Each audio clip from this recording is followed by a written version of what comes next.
The Radical. Fundamental principles of freedom, rational self-interest, and individual rights. The Radical. Fundamental principles. The Yaron Brook Show.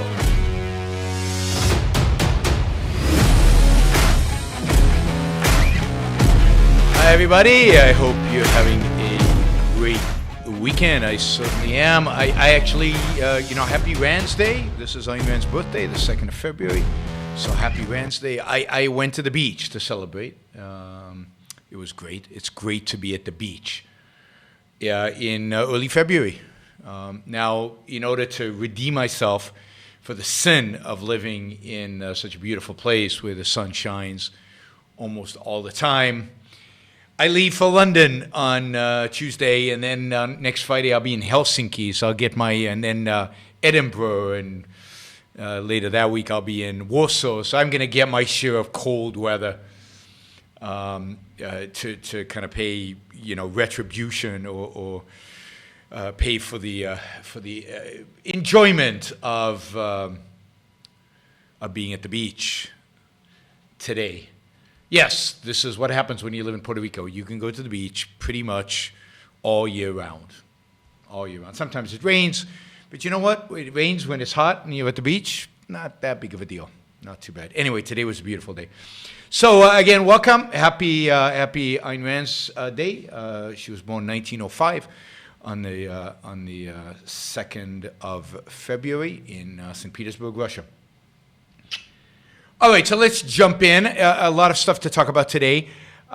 Quickly, I just want to comment on coronavirus. Just quickly, we talked about it yesterday quite a bit, and we had Dr. Amesh Ajala on, who is an expert in infectious diseases.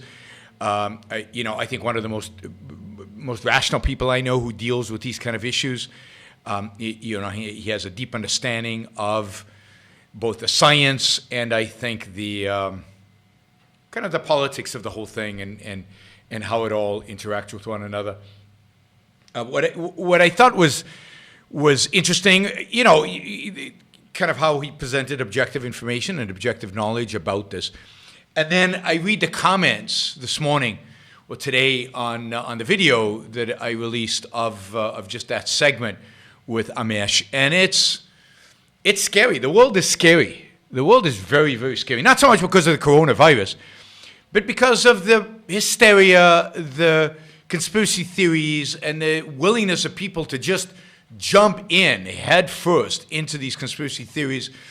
Just embrace them, and then go out and have the audacity to go out and just spread them wildly on my message boards, and I'm sure it's all over the internet. Whether one that claims that there've been this is a manufactured virus because there's been insertions of HIV RNA into the virus, and he cites some paper that my guess is he doesn't really know how to read, but I'm sure there's somebody online who is pushing this kind of theory that it's really an HIV-filled virus. And then the people saying, oh no, it's a rare, coronavirus that couldn't have happened by accident. It definitely has to have been manufactured, and this is a Chinese virus. And then the question is, who let it out? Did the Chinese let it out by accident? Did it escape from their lab, which happens to be in Wuhan, or did it just escape by accident? Or maybe it's the United States letting it out in order to bring manufacturing jobs back to the U.S. Or maybe it's the CIA doing it to undercut Trump. Who knows, right? But somebody has let it out in order to do this. And then, of course, there's the whole thing, no, this is unbelievably deadly. We can't believe any of the numbers coming out. The numbers of dead are far, far greater than, how do you know this? I mean, okay, so we don't believe the numbers are coming out. How do you know that the numbers are far, far greater? How do you know what's going on? I mean, where do you get this inspired knowledge? And people refer us to all kinds of websites where you can find this information. One of the commenters repeats this over. Peak Prosperity is a website we should all go to find out. Now, just the name Peak Prosperity is good enough of a reason not to go to that website. There is no Peak Prosperity. There is no such thing as Peak Prosperity. That's complete and utter garbage. So unbelievable, just the response. All kinds of channels that are, here's a reliable source for why we're all going to die, or some people are going to die. And then people couch this in science. It's this protein, it's that protein, as if they know what they're talking about. Pretty nuts. This is not the chat, this is the comments. Pretty nuts. But it's not that I care, in a sense I care what people are saying on my chat. It's more an indication of where we are as a culture, that nothing can happen, nobody can say anything, and without the people just flipping out and accepting conspiracy theories and accepting the most the most crazy, nutty explanation for anything going on. Everything is a conspiracy theory today.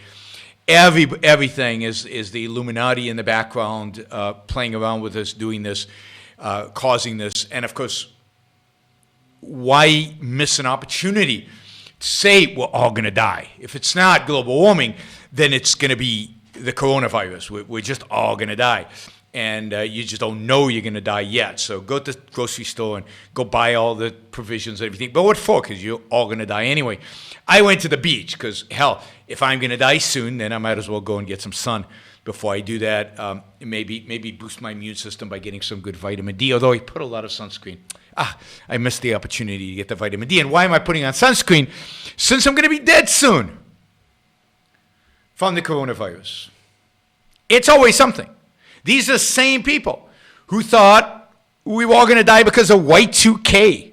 That was a funny one. That was probably the funniest scare we've ever had, is the Y2K. Remember Y2K? Some of you are too young to remember Y2K.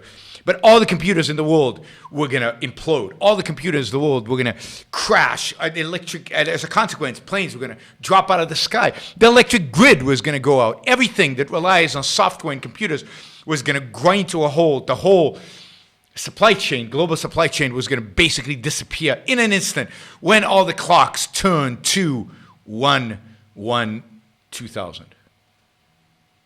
And yet it didn't happen. Shockingly, it didn't happen.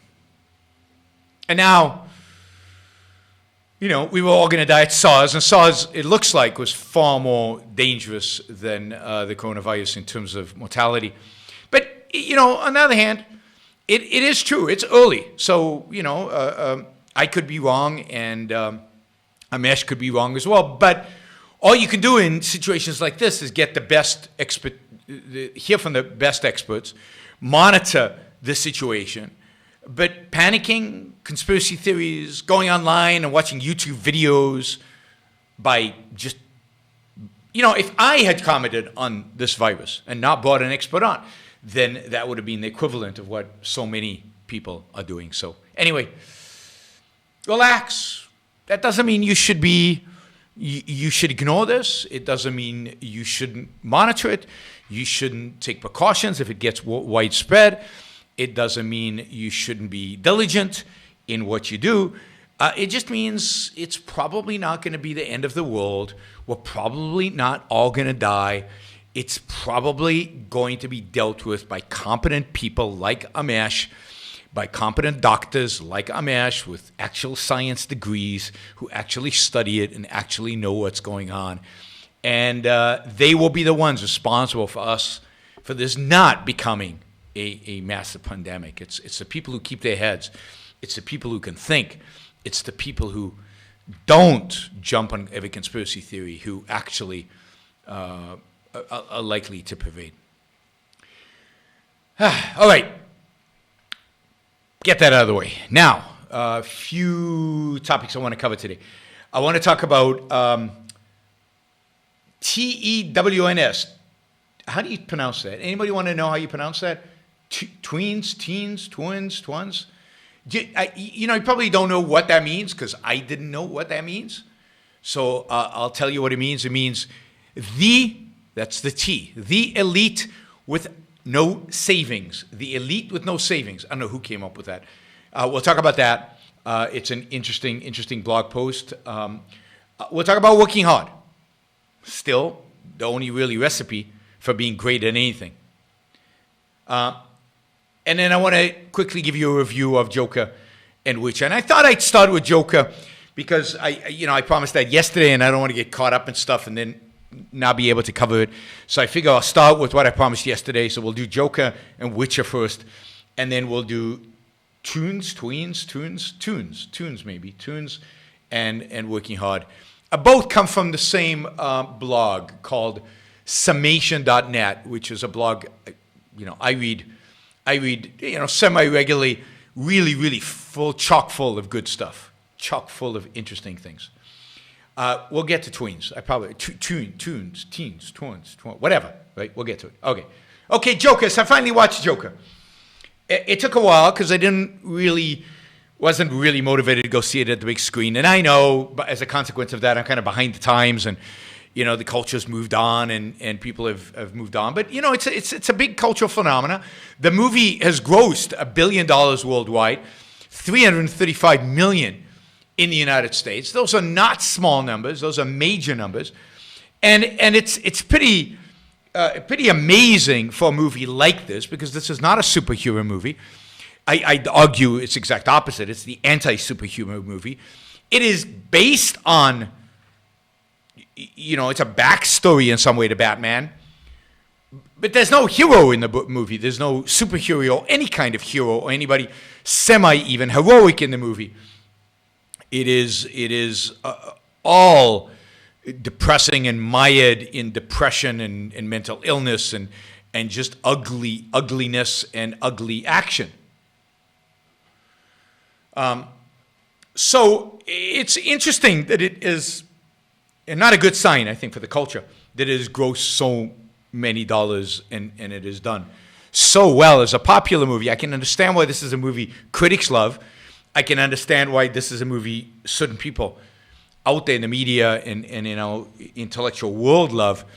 But the idea that this movie is a popular hit, I have to admit, is scary.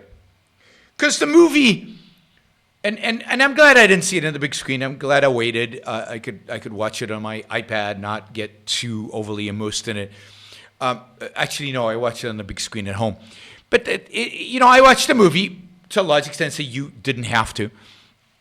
But let's start with the good. I mean, the good is, I think, to the extent that I understand movie making, I think the movie's very well made. It's very well written. It moves along. It could be unbelievably boring, and there's a sense in which it is, but it does move the story along. It's consistent. It's integrated. It all adds up to one whole. It's good cinematography, and it's well shot and well made, and certainly well acted. I think what's his name, Joaquin Phoenix, playing the Joker, does a phenomenal job at his role, and I think that all the supporting actors do the same. Now, all that said, though, it is an incredibly painful movie to watch, and it's an incredibly painful theme to contemplate, and it says a lot of really bad about the world that a movie like this is made, celebrated, and watched to the extent that it has been. Now, somebody says, just go see Taxi Driver, it's the same idea but a better movie. No, Taxi Driver is not the same idea. It's a very different idea. Because Taxi Driver is indeed somebody who's crazy.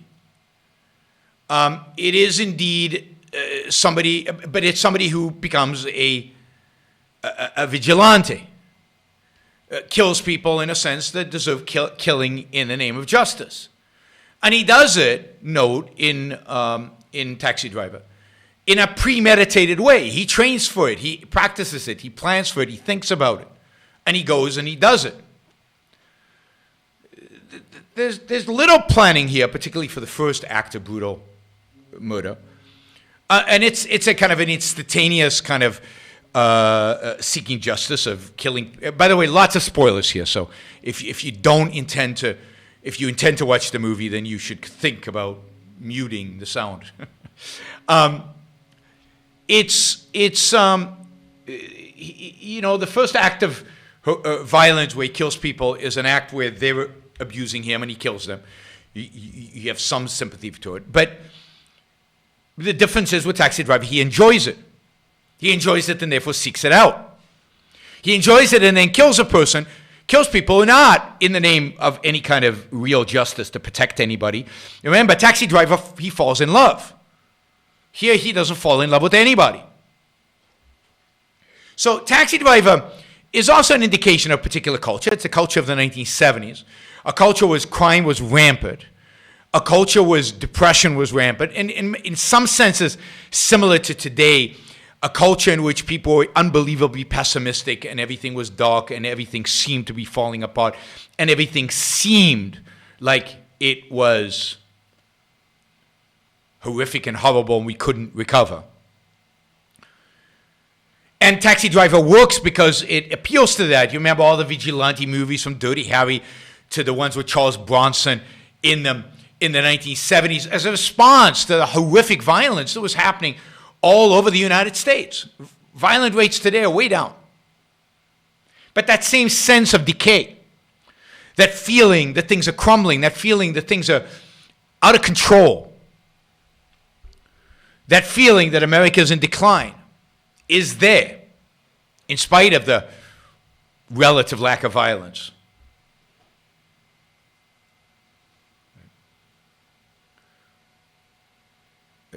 Alex says he loves his neighbor. He loves his neighbor, but he's not doing any of this to defend her, to protect her. She's not a player. She's not a player in the movie. She's just a projection. But she doesn't move the plot along in the way that in Taxi Driver the prostitute does. Now he turns into a monster, but Joker is, somebody says Joker is a case study about what makes an outcast into a monster. No, it's not. Again, no, it's not. Lots of people are outcasts who don't become monsters. And the difference is, the Joker is not just a story of a monster and then, the monster's killed at the end. There are lots of movies like that. How people deteriorate, become monsters, and then, something really, really, they do horrific things and then they're caught and they're killed. No. Joker is a social commentary movie. Joker is a movie about the response to the Joker. It's about the response to him becoming a monster. It's the celebration of his monstrosity that is the thing that drives the movie. If he was just a monster, and that was it, and he was killed in the end, and we went on from there, then I don't think it would have been an important movie. But this is an important movie because it's not just about him. It's about the fact that everybody embraces him. It's the fact that everybody wears his mask. It's the fact that at the end of the movie he is a hero. He is a hero because he killed a guy on television. He is a hero because he stands up against the man by shooting him. He is a hero because of his nihilism. And it's the final act of the movie, almost, other than him being heroic, being viewed heroically, is that the killing of the child, the Batman, the killing of his parents. His parents who have done nothing wrong other than to be rich. Now, they're somewhat detached from the mayhem, from the poverty, and they're portrayed as horrible and completely horrific. So it plays into the whole theme of inequality today, of the rich not caring about the poor, not caring about what happens in the rest of America. But the act of killing them is portrayed as an act of justice. That is the act of justice. Now, Joker doesn't kill them, but Joker is the man who inspires the riots that kill Batman's parents.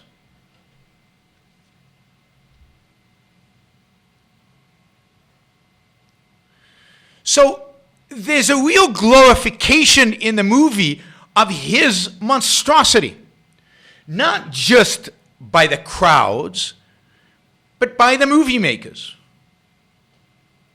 He is sad, he is pathetic, But he is liberated, free, almost happy.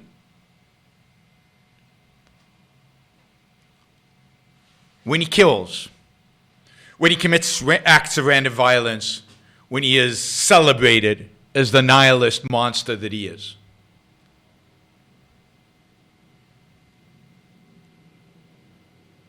Joker is a bad guy.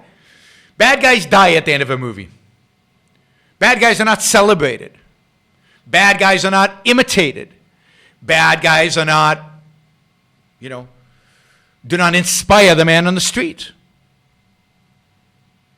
Joker celebrates nihilism. It celebrates the lack of control of Joker himself, his inability to control himself.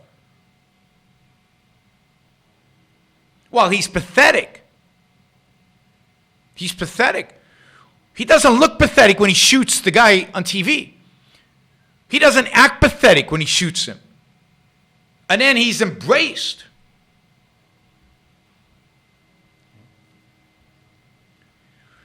I don't think there's a warning in the movie. I don't think the movie is warning against nihilism. I think the movie is embraced nihilism. It gives no alternative. It gives no counter. The only two people in the movie who seem to be countering the culture of nihilism are the TV talk show host. He gets butchered. And Batman's father. And he gets butchered. And neither one of them is portrayed like a good guy, because the guy on the TV host is making fun of a sick person, so he's portrayed as a bad guy. And Bruce Wayne, the father of Batman, is portrayed as a rich jerk who claims that everybody rioting and demonstrating out in the street is a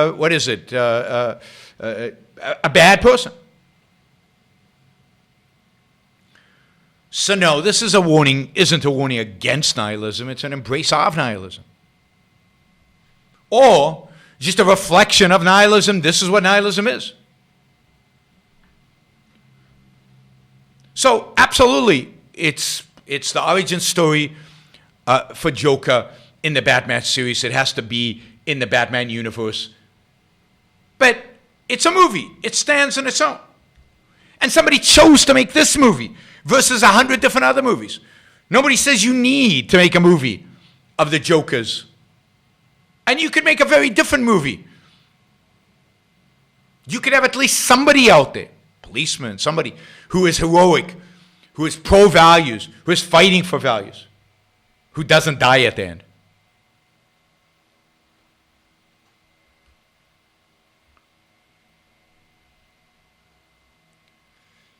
So, by the way, it's not Batman who's the bad guy. It's Batman's dad who is the bad guy.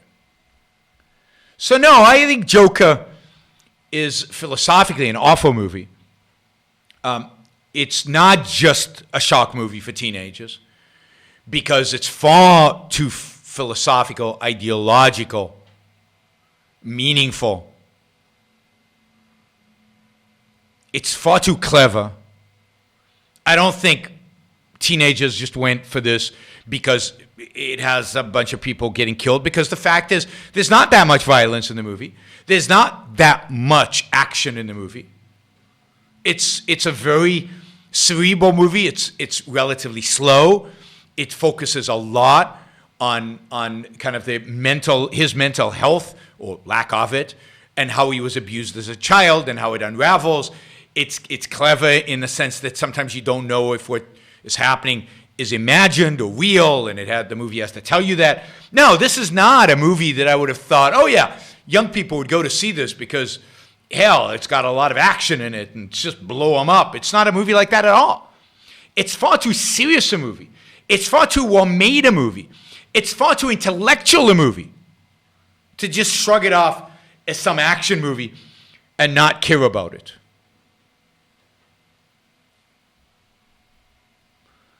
This is a movie that means something. It means something about the culture. It doesn't mean anything good about the culture. It means a lot of bad about the culture. And it is a movie that's embraced the culture. It's a movie that has embraced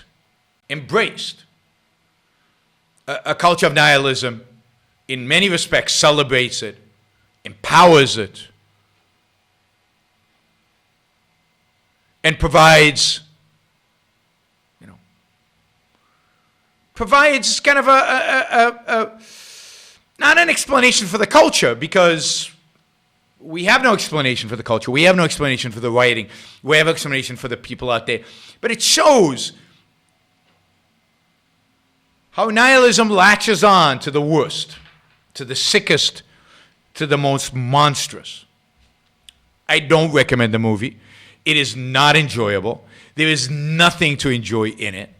There's nothing of value there other than, as I said, the cinematography and the acting and so on. And some people, I mean, I go to see movies like that, even though I know it's, the theme and everything else is bad. But the theme here is horrible, and you walk out of the theater depressed about the state of the world, depressed about the world in the movie. So if you want to be depressed, and if you want no hope, because the movie presents no hope,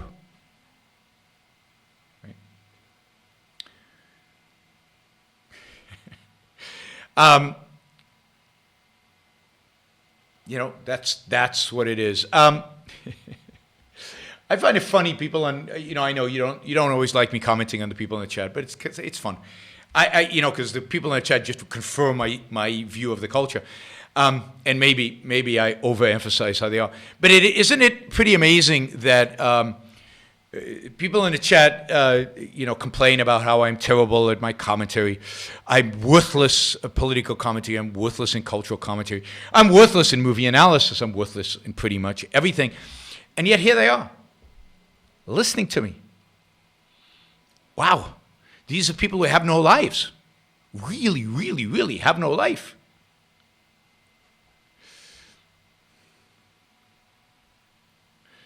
Right? That, to me, again, says something about the world in which we live.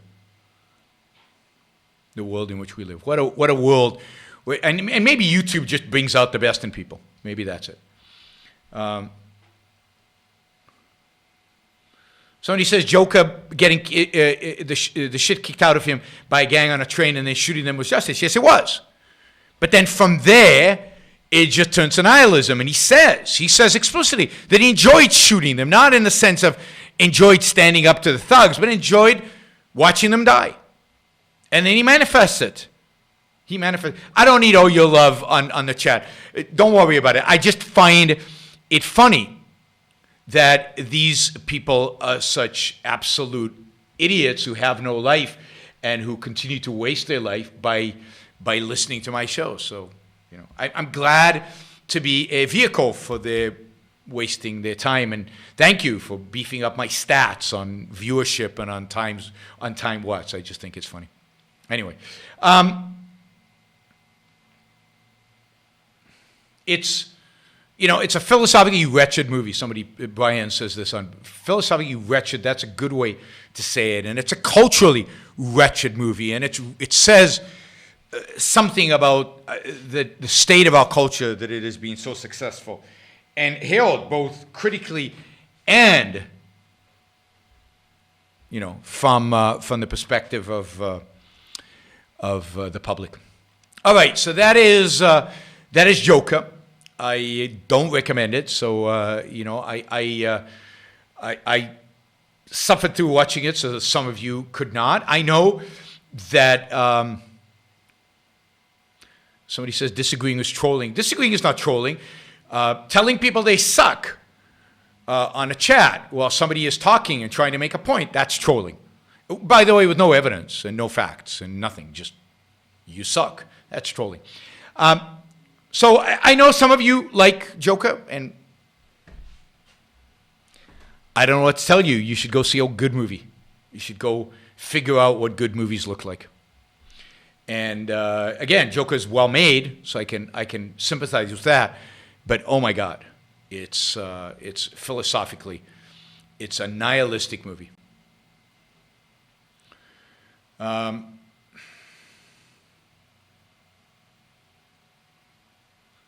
right, let's see. Witcher. Witcher is the new show on Netflix, which is supposed to be the new Game of Thrones. I watched the whole first season. I won't give any. I'm not going to give any too many spoilers away. Witches are people who fight monsters. I guess people who are genetically modified so they could fight monsters and they have some magic and so on. It's tolerable and somewhat enjoyable. There are parts of it that are quite enjoyable. Overall, I find that there's too much magic. So I think you can only have, once you have too many different beings exerting too much different types of magic in too many ways, then what are the rules? How does it work? What is the logic? What can and cannot be done in the next episode? Who can kill whom and by what powers? It's too arbitrary. It's too difficult to build a plot. It's very rare, I think, that fantasy works because of that. Because once you give too much power to magic, then the rules are not set, and you have to set some sense of rules, some standards, some criteria. So I find anything that has magic worrisome. And here, there's a bunch of monsters, all kinds of monsters. Why are there these monsters? Where they? It's just too random and I think a little absurd. It's also super deterministic, as often things with magic are, because there's prophecy and there's destiny, and you're going to meet this person. So just wait until the last episode and you meet. And there's a certain aspect of the movie that is heroic. There's certain aspects of it that is people searching for a purpose. So you've got the two main characters, the Witcher and the Witch, who are both kind of searching for purpose in their life. And in the final episode, they find that purpose because that purpose was predestined to be their purpose. So they go out into the world for purpose. So I think it can be enjoyable. It's got elements of heroism. Of course, you can't have heroism in an ordinary person. You can't have heroism with somebody without magic and superpowers. So this is like superhero movies a little bit. It lacks the scope, the drama, the power of Game of Thrones. There's a sense of a political battle brewing that we'll get more into in seasons 2 and 3 and 4, I guess. But it lacks that. I don't know. Game of Thrones had a big scope to it. It had big drama. It had larger-than-life characters. Here there are a few larger-than-life characters, but it just doesn't have the power, the thrill, and the, I don't know, the grandeur that Game of Thrones had. Game of Thrones was bigger than life, and elements here that are bigger than life, the elements here of heroism. But I'm not a huge fan, but I wouldn't say don't watch it. It's entertaining, but not great, and philosophically a mess, because anything that does too much drama, and it's not clear what it's about yet. So we'll know more in terms of the philosophy as we move forward. Now, somebody mentions Peaky Blinders. I really enjoyed Peaky Blinders. I like Peaky Blinders a lot. I've watched, and I think I've talked about it in a previous show, I've watched 5 or 6. I think I've watched all the seasons. It's very, very well made. If you like gangster movies, and it certainly is a gangster movie, but it's a gangster movie without the hedonism. It's a gangster movies where the gangsters definitely pay a psychological cost for their crimes, and a real cost, a cost in lives for their lives. It's a gangster movie that's smart and clever, a series, not a movie, and interesting, and with real interesting characters that have real psychological depth and real psychological complexity, but also intervenes interesting politics and an interesting view of how politics shape everything. So anyway, thanks for reminding me of Peaky Blinders, although I think I have talked about it in the past. All right, let's see. Those were the 2 movie recommendations I wanted to make. I want to recommend to you a blog. I don't know how popular blogs are these days, but the blog of Yaron, Auren Hoffman, Hoffman. Yaron is one of the most successful, I think, serial entrepreneurs in Silicon Valley. He's a successful investor, successful CEO. He's done it several times. He's also a really, really thoughtful thinker, somebody who thinks, and interesting. He's always, I don't agree with him always, but he's often very thoughtful and interesting. And his blog is summation.net. Summation.net. He also puts out an email of the 5 most interesting articles one should read this month or this week. I can't remember how often I get it. And I always find the articles worthwhile reading. Again, I don't always agree, but I find the articles very worthwhile reading. So I encourage you to go to the blog and maybe sign up for the email. He had 2 stories that came in today that I thought were worth talking about. You know what? Let me take let's do that, and then we'll take the super chat at the end. 2 articles that I thought we were talking about, and that were somewhat interesting, and link up to certain themes that I've done in the past. So the first article kind of caught me by surprise because, you know, it's a little ridiculous, but it is a real phenomenon. And this is the name they've given a phenomenon. It's called TEWNS, I don't know what, TEWNS, TEWNS, and that stands for the elite with no savings. And it's about a growing trend of people who make $300,000 a year, or in that ballpark, 6 figures, who can't really save anything for short-run consumption. He doesn't really, you know, nobody talks about this, but they save in 401ks. They often withdraw money from the 401k to deal with emergencies. They save for the kids' college, but they don't have money in the bank. They live from hand to mouth. I think Kyle Kalinske talked about people living from hand to mouth. These are people who live from hand to mouth. Now, they live from hand to mouth with $300,000 a year means they live in a nice house, but you know, these are people typically living in New York, in San Francisco area, maybe in Boston, and a few other metropolitan areas, where they get a decent house, but they're paying a huge amount of money for a mortgage. Maybe, you know, they actually have a whole cash flow here analysis. Maybe $3,900 a month.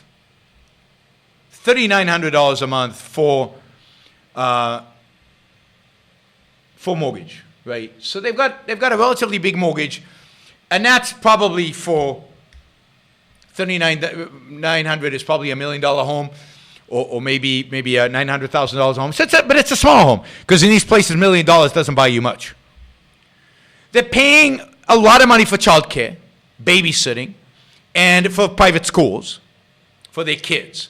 They've got all the insurance. They've got property insurance and life insurance and umbrella policies, and they pay for health care, but it's subsidized by their employer. They pay a lot for toys for their kids. They go on nice vacations, decent vacations, not great vacations. They've got a decent car, like an SUV, you know, probably not a Volvo, but a Toyota Highlander. They have an iPhone. Again, they give a little bit of charity, partially to get the tax deduction. And they have Netflix, and they get entertained and all of that stuff, right? All of that happens. But at the end of the day, if you add up their wages, $300,000, and you take out their 401 contribution, and you take out the taxes that they pay, both at the federal and at the state level, because these are all people living in states that have high taxes, they basically have nothing left. They eat out. I think there's a line here for restaurants. Let's see. They don't eat out that often, but they do eat out. Food for 3. They're calculating food for 3 is $55 a day, including weekly date nights. So they have once a week they go out, but the rest of the time, and this is a whole family, right? This is, let's say, a family of 3. $55 a day for food for 3 is not a lot of money. So they're not exaggerating the cost of food for these people, right? $1,650 a month for food. I mean, what's really killing them here are taxes and real estate and the fact that they're sending their kids to private schools. Not to mention property taxes and everything else. That's what's killing them. And they're living in these places, and they are struggling. I mean, it's a little bit of a joke for anybody who makes less than six figures to think that these people are struggling, but they are. If they have an emergency, whether medical or car breaks down, anything like that, they indeed do have to go and ask their parents maybe for a loan or use their credit cards. A lot of them are juggling high balances on credit cards. So he has a whole blog post about this, and what I found interesting, and indeed what he says is there's actually a massive difference in quality of life and standard of living in these places like San Francisco, New York, between somebody making $300,000 a year and somebody making $600,000 a year. And certainly somebody making $1 million or $2 million. Now these people are in the top 2%, and there's a massive difference between people at the bottom of the top 2% and the people at the top of the 2%.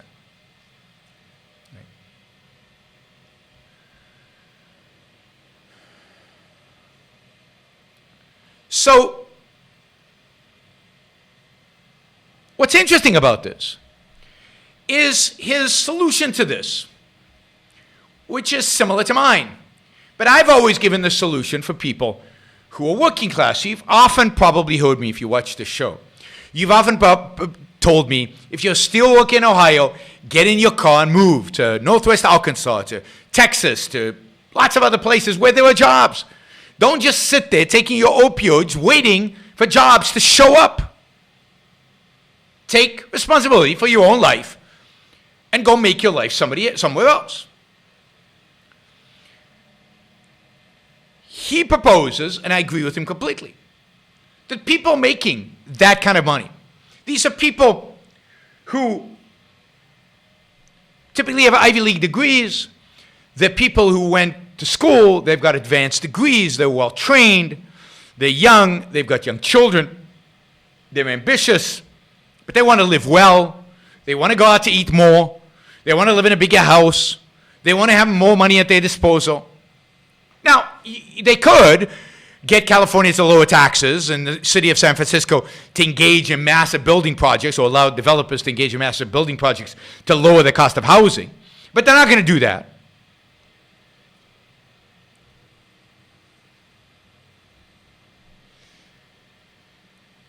So what can they do? They can get in their car and they can drive out of San Francisco and go work somewhere else. And it stuns me that not more of them are.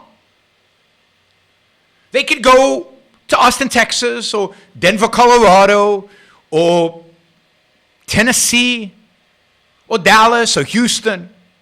Cities where you'd probably still make close to $300,000. And you would live really, really well. You could buy double the size of a house for the price in San Francisco. You shouldn't, because now you can save a little bit of money. Even private schools are cheaper. Taxes are significantly lower, including property taxes. I mean, the same thing that applies for the working class family applies for people in the middle class who want to make their life better. Get out of New York. Get out of California. They are sinking ships. And they are sinking ships because they are treating their own citizens like shit. By taxing them. By forcing the cost of housing up. So, you're in technology in San Francisco. There are lots of jobs for technology in Austin. Now, it's true. This is true. If you want to make $100 million, then stay in San Francisco. Because the likelihood of making $100 million by starting a company, taking it public, or selling it or something, anywhere outside of San Francisco is small. Much higher in San Francisco. It's small, tiny, minuscule, even in San Francisco, but it's higher there than anywhere else. But if you just want to be really, really good at your job and be the best that you can be and really rise up and make some good money and live well without being a centimillionaire, then go to Austin. Go to Tennessee, to Nashville. Go to Denver, Colorado. Now, I know a lot of you in Denver are going, oh my God, keep those Californians out of here. We don't want Californians. They're the ones who are trying to turn Colorado into California. There's a certain truth to that, so. Even Seattle, which used to be the place that people escaped California to go to, well, maybe because Californians escaped to Seattle, now Seattle has become like California. So there are plenty of places in this world to go. I live in Puerto Rico, for example, where you can live much better, much cheaper, at a much higher standard of living than you can in these big cities. Oh, and about the same. Atlanta is another place. Raleigh, Durham, Charlotte, Tampa. Lots of great places in this country to live. Relatively low taxes, good quality jobs, great quality of life, decent weather. Why are you stuck?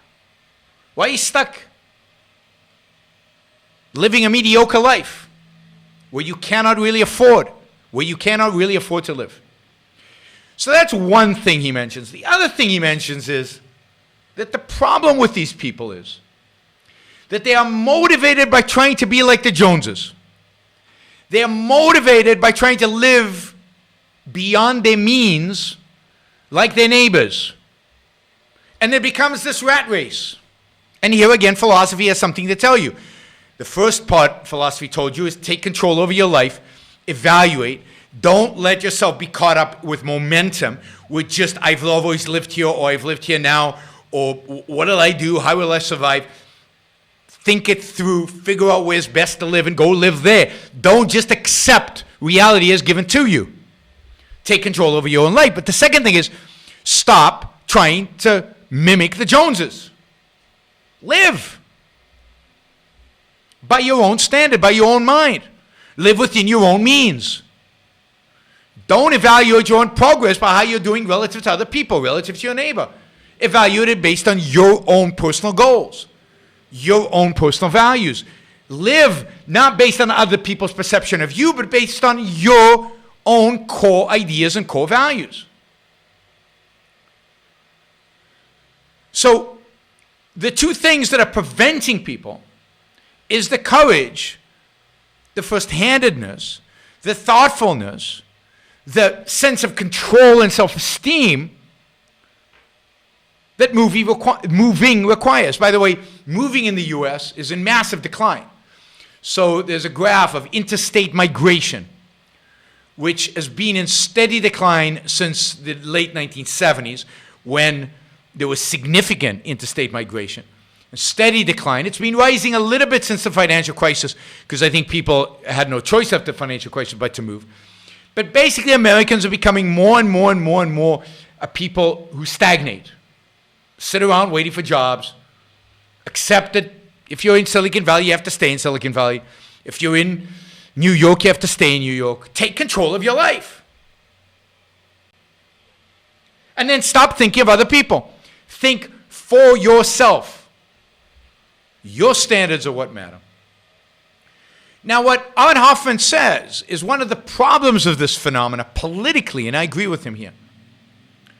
He says that people who typically are making six figures, who are living relatively in the, let's say, top 2% of owners in the United States, are typically not radicalized politically. They typically like the status quo. They typically like things as they are. They're not attracted to populist politics of the left or of the right. But what is happening right now is that these TWNS, that he calls them, are being attracted to that populist politics. And these are well-connected people. These are people not just with money, but these are people who went to school with people who have risen in our political world. These are people who went to school with some of the most influential people in the media. These are people who have influence. And yet they are more and more and more attracted to populist policies. They are more and more and more attracted to what many people who feel like there's a dead end among the working class are attracted to. And that is a real danger politically. So, lesson, which he summarizes the blog post as the lesson is, don't follow the Joneses, try not to be like the Joneses, try to be your own person, and move. My general standard, if it's cold, move. If it's hot, move. If you can't find a good job, move. The world is filled with opportunities. The world is filled with amazing places. Filled with amazing places that you can take advantage of. You can enjoy. You can make yours.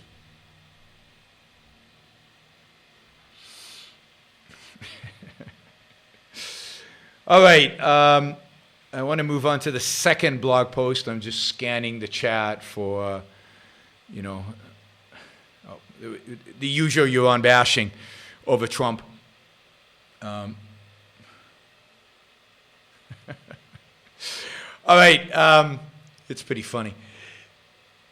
The second blog post that Armin Hoffman put up, I thought was really good. This is the title. Why hard work is so important and still underrated. And the post is really to combat a trend that seems to be out there among people, in Twitter, self-help manuals, all kinds of stuff. That you can have your cake and eat it. You can achieve greatness in everything that you do. Don't work too hard. There's an important balance to be found in life. And Arn is very clear.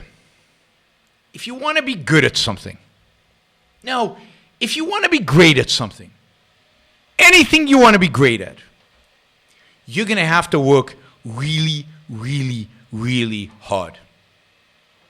Lots of hours. Not just hours, thoughtful hours. More than that. If you want to be great at something, you have to obsess about it. You have to be obsessed by that thing.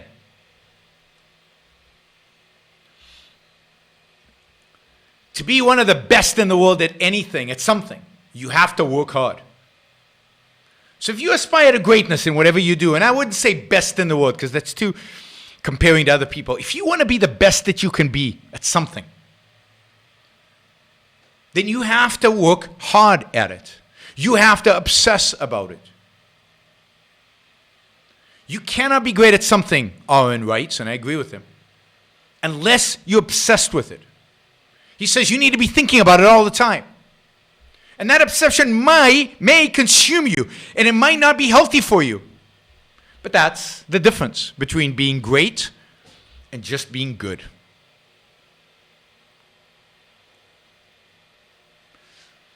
And I think he's absolutely right. If you want to change the world, you're not going to do it working 40-hour weeks. And by the way, he talks about the fact that nobody actually works 40-hour weeks. 40-hour week is very rare.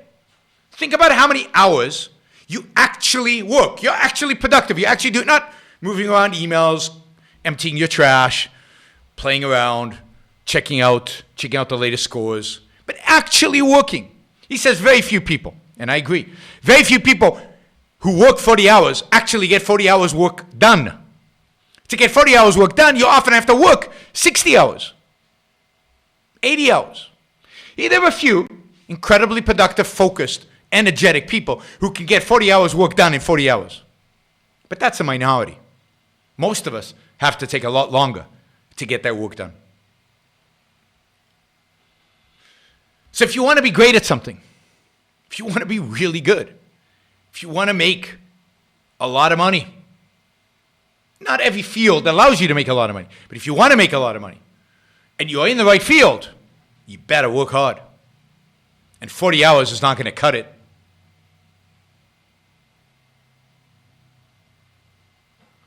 Take an example. And this is what amazes to me, because there is this trend against hard work, against focus, against obsession, against really, really, really focusing on career. And yet, we all understand that athletes have to do it. That athletes have to work unbelievably hard to just play one game. That it's constant. That it's in season and off season. They work when they're not playing the game. They're thinking about what to eat, how many hours to sleep, what they can and cannot do. Constantly, all integrated about one purpose: playing the game, being the best that they can be. Think about that. They rehab themselves when they get injured. How much effort they put into that.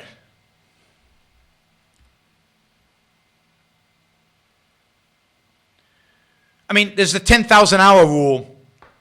I don't know if it's a true rule or not, but there's the 10,000-hour rule that was popularized by Malcolm Gladwell, that to get great at anything, you have to do it. To master anything, you have to do it 10,000 hours of practice.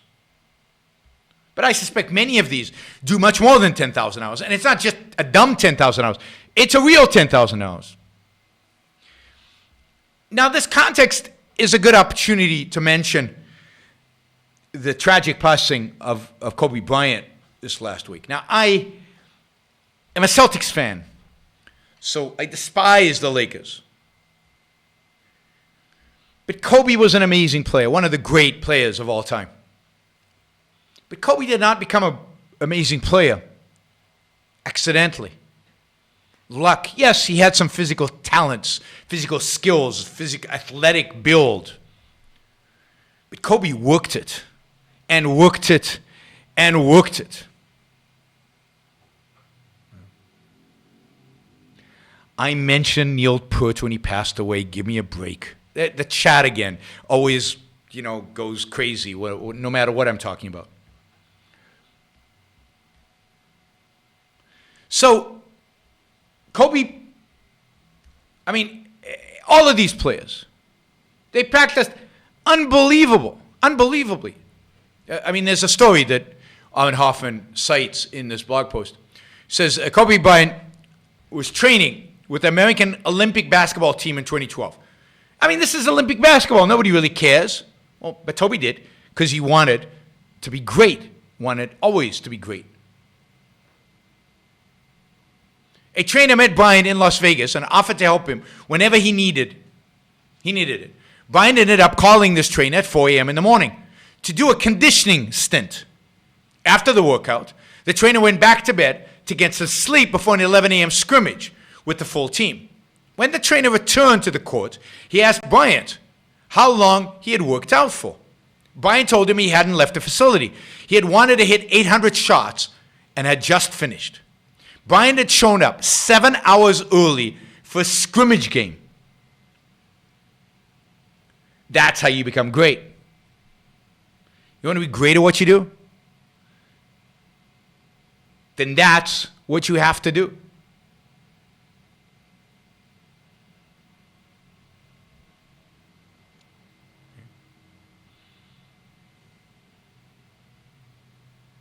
So, work hard. Focus. Choose your values. I've talked about this in the past. Choose your values. Create a hierarchy. Decide which is the best, because one of the other points that Aaron makes is you can't be great at everything. You can't be great at everything. So pick a few things you want to be great at. Pick a few areas you really care about. Pick the things that are most valuable to you and be great at that. You have to choose. You have to create hierarchies. People talk about sacrifice. Sacrifice something for others. No, you have to create hierarchies and figure out what's more important to you and what's less important to you. I've still got these things on. In whatever you do, if you look at in every field, great scientists, great musicians, great athletes, great business leaders, every single one of them. worked unbelievably hard at what they did. If you're going to be great, you get to work. Get to work. And working hard does not mean working stupid. It means figure out the best way to work. Figure out the smartest way to work. If you're a basketball player, figure out the best way to condition yourself. Figure out how many shots you have to make in order to get better at shooting. Figure out what you need to do to make your work as effective as possible to make you great. And you have to give up stuff to do that. If you're going to be great at your career, you're going to spend less time with your kids. If you're going to be great with your kids, you're going to spend less time with your friends. If you're going to be great with friendship, you're going to spend less time doing something else. You cannot be great at everything. You have to prioritize. You have to prioritize. Don't buy into the stupid Twitter memes of you can have your cake and eat it too, or you don't need to sacrifice. Sacrifice not in the sense of moral sacrifice, but in the sense of giving up something for something else. You don't need to sacrifice to achieve success. It's all BS. You have to work unbelievably hard. You can't have everything. You have to give up some things. Sleep in many cases. And you have to figure out what's most important to you and go out and do it. And don't pretend. Don't lie to yourself. Oh, I can do it all. Because you can't. So figure out what you want to do. Take control over your own life. You determine. You determine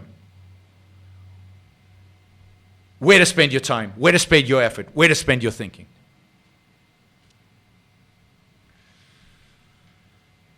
This is a saying that he quotes, which is pretty good. You can have anything you want, but not everything you want, which I think reflects that. I think reflects that. All right. He says that, in the end of the day, there are only 3 ways of being great at something.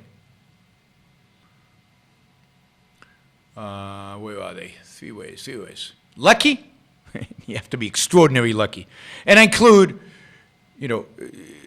extraordinarily lucky. And I think that's really, really, really rare. Being born with extraordinary gift that no one else has. Again, that's lucky. And that's really, really, really, really, really, really rare. Or working insane hours. Now, again, working insane hours in the right way, but working insane hours. So if you want to live a great life, you got to find the thing you want to be great at. And focus on that. Strive for that. Create an explicit hierarchy of values and go for it. One of the things I like about Aron Hoffman is, I don't know, my guess is he's been inspired by Ayn Rand, but I don't know it. But this is like his closing, almost his closing paragraph in this podcast, in this blog.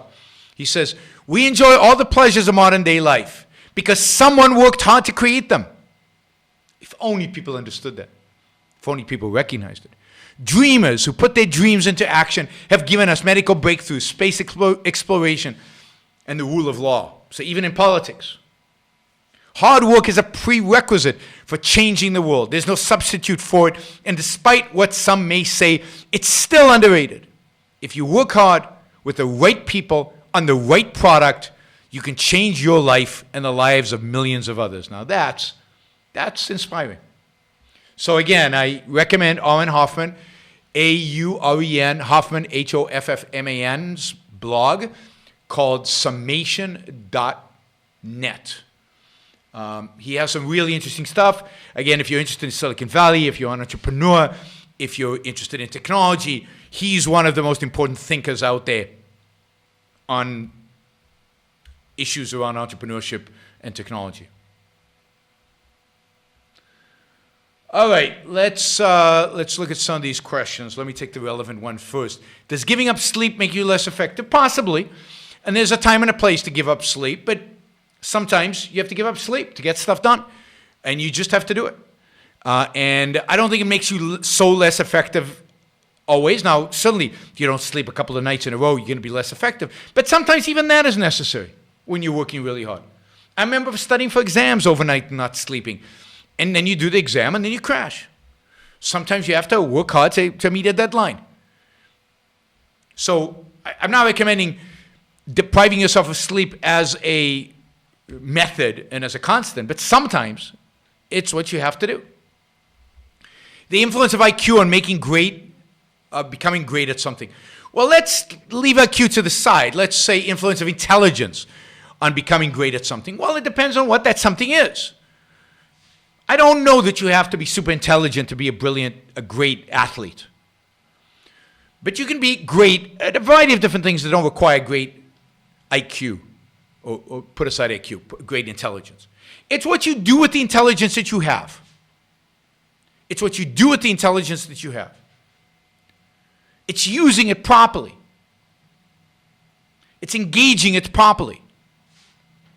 It's thinking for yourself. Focusing and then working hard at whatever it is you love. Now, the other thing Armin often mentions in the blog post is when you love what you do, working hard is not a chore. Working hard is fun. And that's another thing you should try to do. So it's not about the intelligence, it's about what you do with it. Yeah, we all have different amounts of raw power, brain power. But I know lots of people who have amazing brain power and have done nothing with it. Amazing brain power and have done evil with it.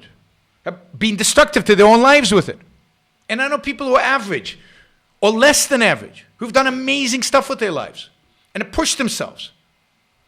Have not tried to follow the Joneses, have lived for themselves, thinking for themselves, setting values for themselves, and lived good, successful lives as a consequence. So it's what you do with the raw horsepower of your intelligence that matters.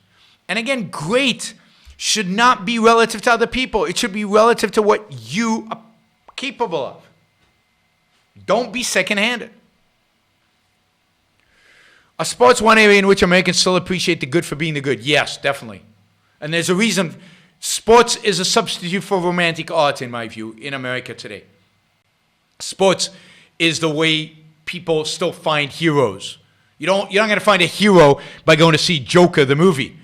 It's depressing. So you go watch a basketball game and you see, amazing athletes doing amazing things, taking a game on their shoulder and winning it in the last second. And there's your hero, heroics. Somebody fighting for something they believe in. And there's no bloodshed and there's no losers in the sense that there is in real life, in the Joker, where some people's gain is other people's loss. Right? Yeah, people lose in sport, but it's not really as there was some game. We all enjoyed the game itself. You enjoy the game itself. They enjoy participating in it.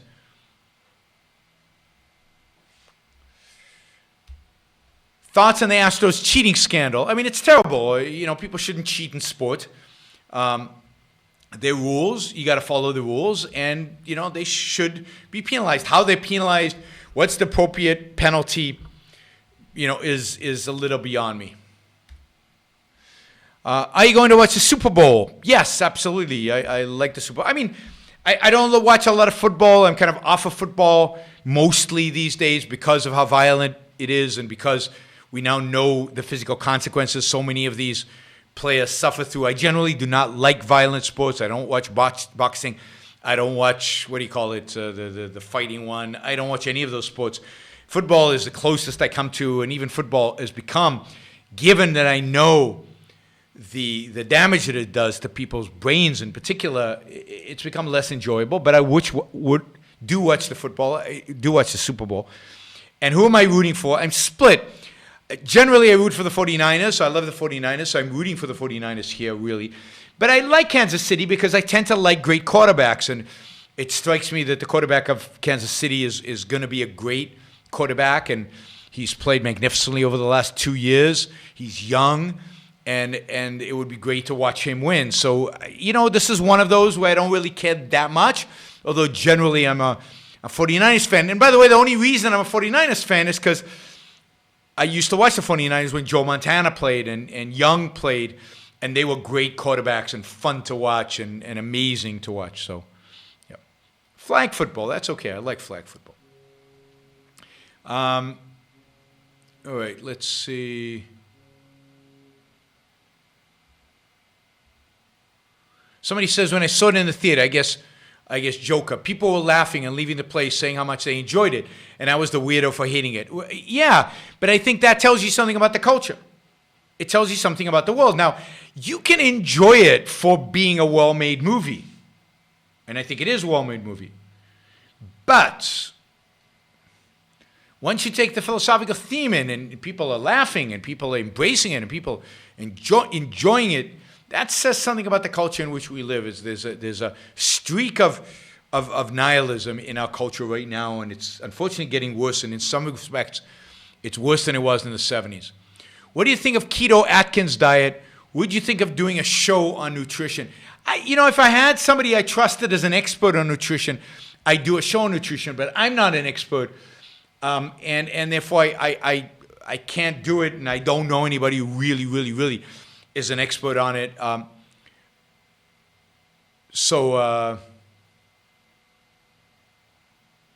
Yeah, I don't have much to say. I mean, my own food consumption is more low carb, but not quite as rigorous as keto or even Atkins. I've cut sugar. I cut sugar years and years and years ago, and I think that's probably the best thing you can do for your health is just cut sugar and most sugar substitutes. I think we consume way too much sugar and probably way too much simple carbs like bread, particularly white bread. So I encourage people to do the research.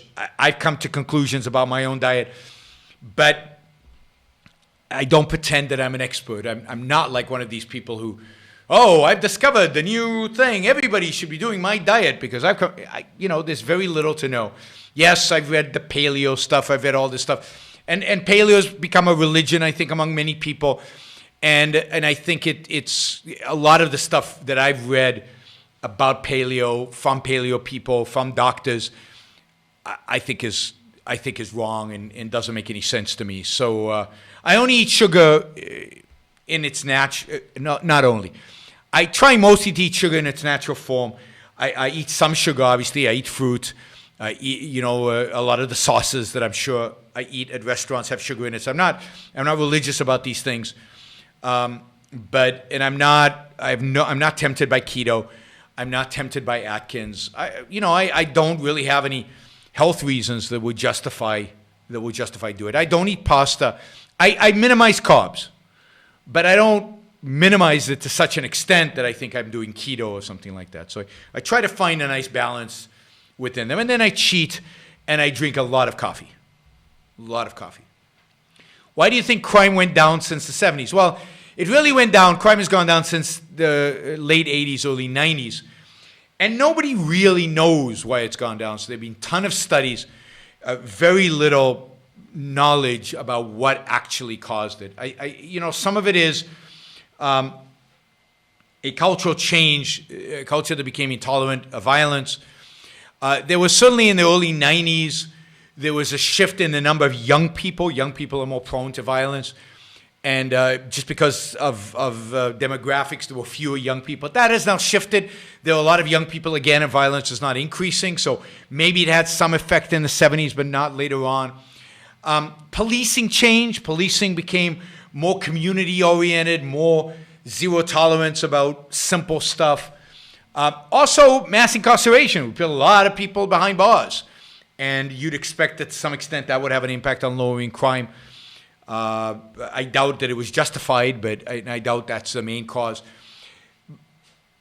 I think people got richer. I think that and more optimistic post Reagan, at least until the financial crisis. I think there was a sense of there were jobs and things were going well and people seemed to be less.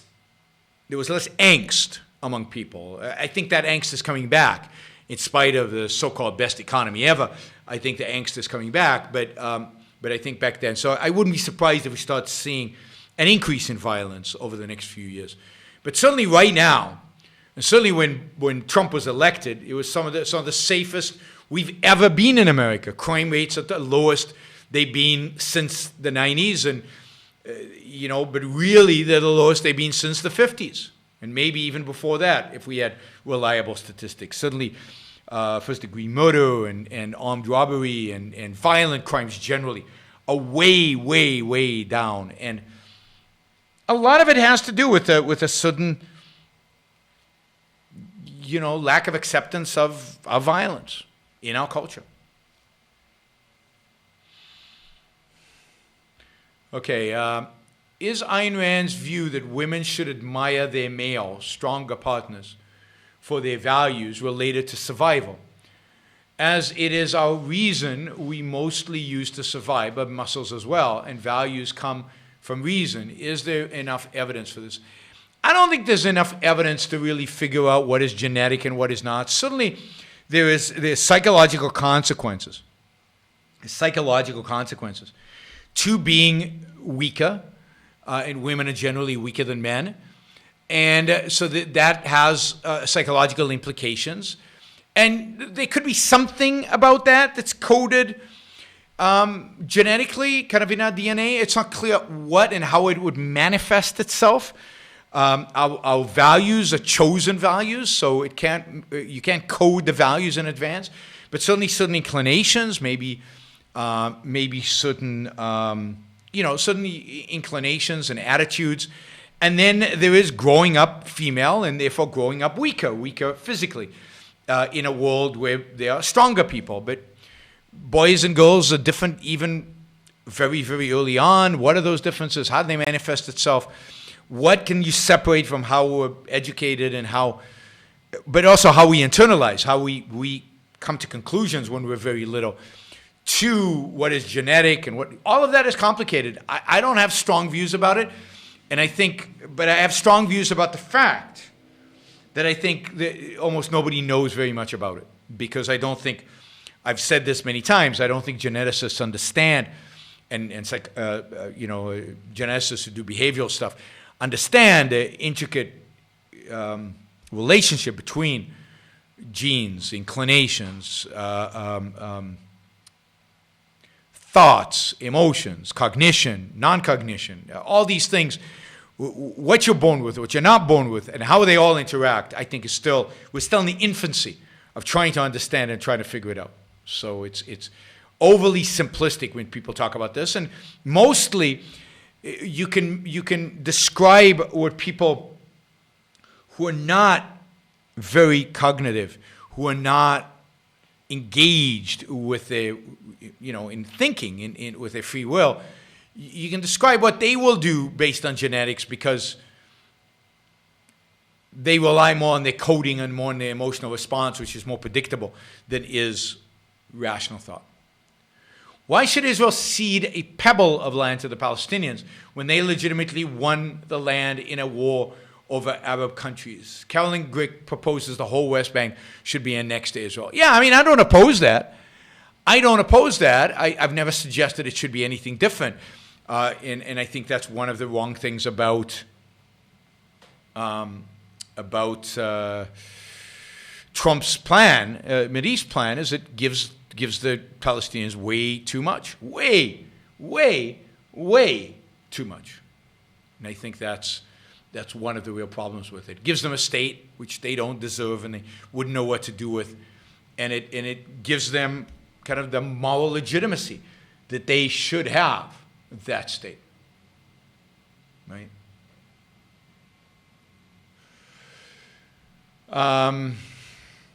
Somebody asked in the chat if I debate Jared Taylor, and my answer is no, I do not debate racists. And I will not debate Jared Taylor, and I won't debate white nationalists. And there's certain views that I find so abhorrent that I will not debate them. And insignificant, puny, stupid, with no content of worthy of debate, I will not debate people like that. What do you think of Zuckerberg's announcement that he wants Facebook to be a free speech platform?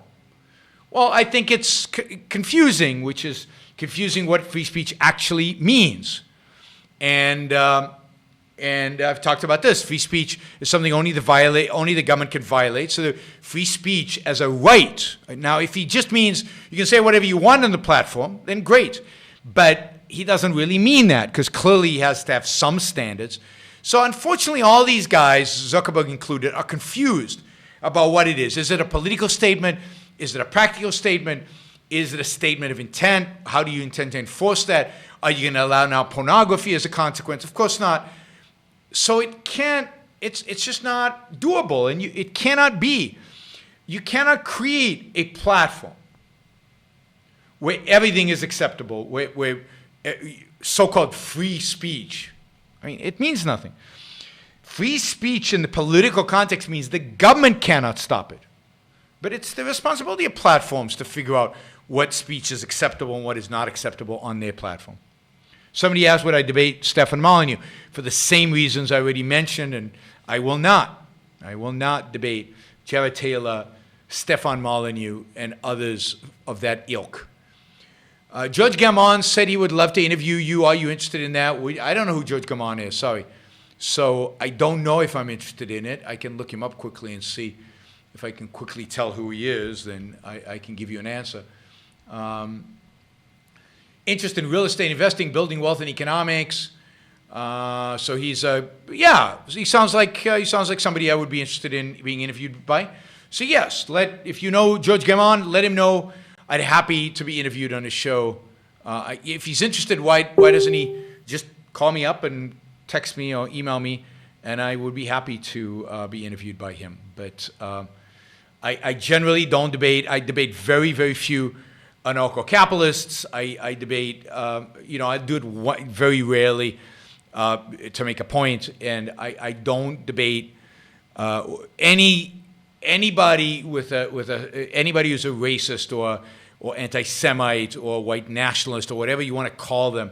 I don't debate anybody from the alt-right. I don't debate anybody like that. That is just, it's not, there's certain points of view that are so, in my view, despicable, so uninteresting, so stupid that it's just not worth it. What's my speaking fee? My speaking fee is generally $5,000.